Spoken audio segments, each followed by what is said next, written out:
clip của cô hôm nay tôi chơi vị tướng Yasuo là vị tướng trong liên minh huyền thoại này khá là nổi tiếng. Vị tướng này đánh ở đây rất là lò. Welcome to the battlefield. Lên đầu của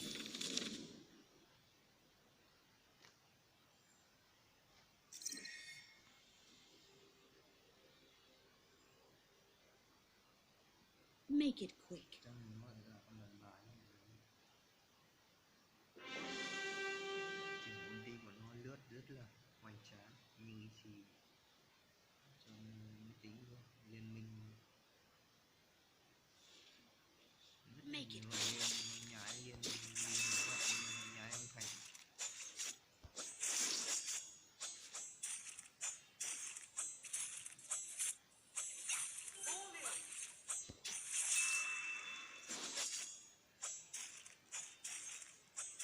I'll give you the easy way out.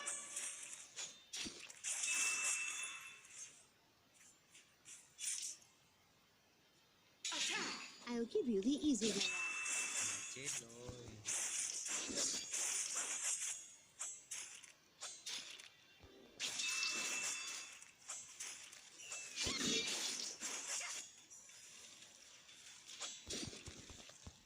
First blood.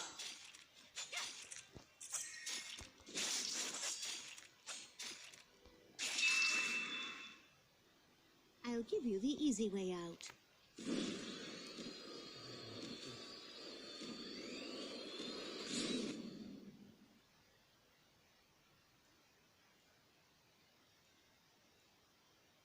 Ở đây nó không có cái hỗ trợ không An được. ally has been slain.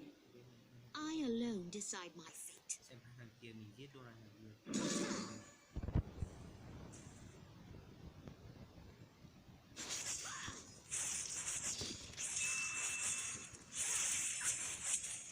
Make it quick. Ham bắt trưởng đúng rồi. It's You just have been- this. Tại nó chưa hàm bắt trưởng mình đâu. I alone decide my fate. Nó là của mình hết.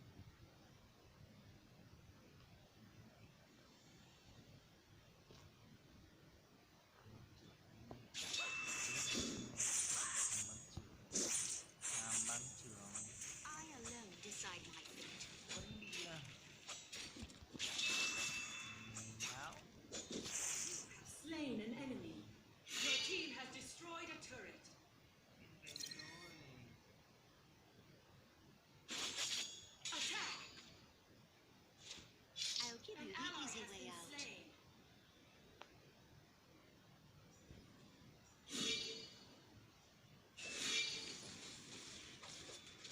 An ally has been slain. Còn đây này.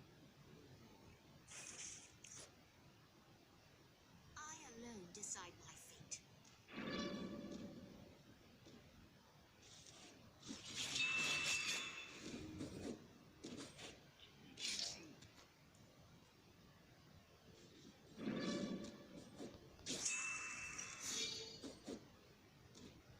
I'll give you the easy way out. Your turret has been destroyed. Attack! Máu gì còn ngồi.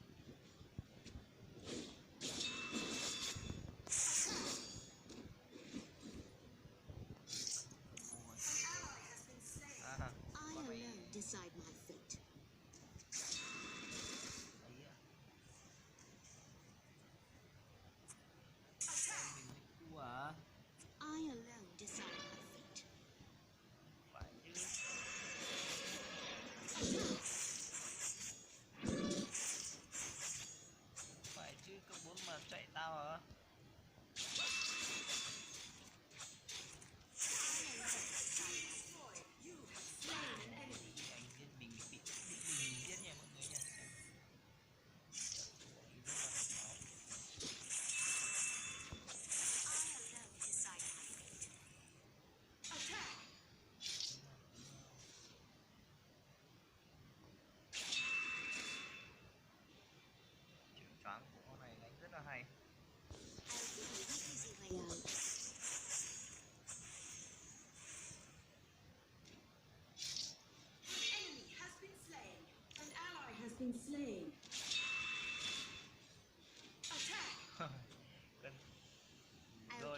easy way out.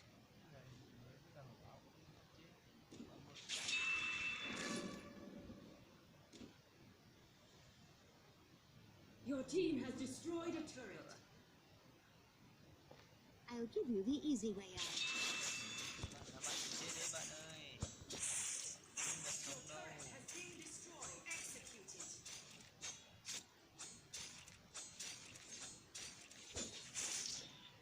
Make it quick. Đi ngu này. Người muốn đi rồi nhá, thông cảm nhá.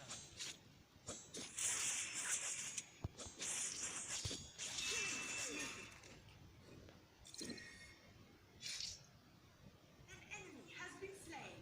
Muốn đi trước là bạn ấy thiệt thôi.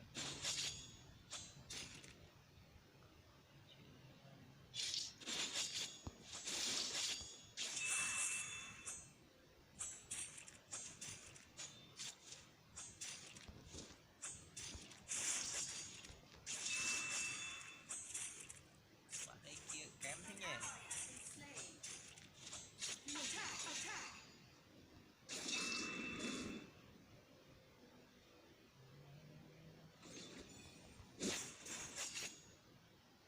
Make it quick. Attack! Bay mình vừa cứu được đồng đội. Ghê.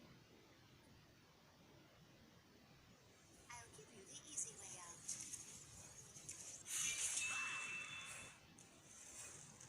Em muốn đi chờ tôi.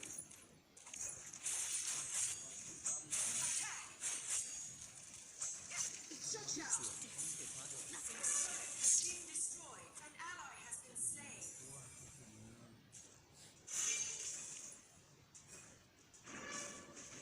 Your team has destroyed a turret. Làm gì thế? Làm gì thế? Your turret has been destroyed.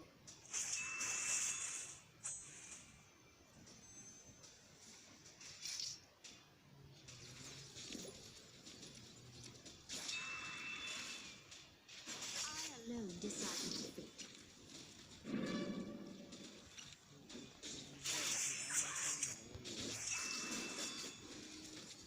Your team has destroyed a turret.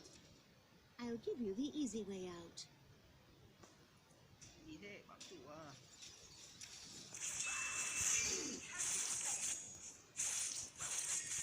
Mình nhanh đánh đuổi đi. I'll give you the easy way out.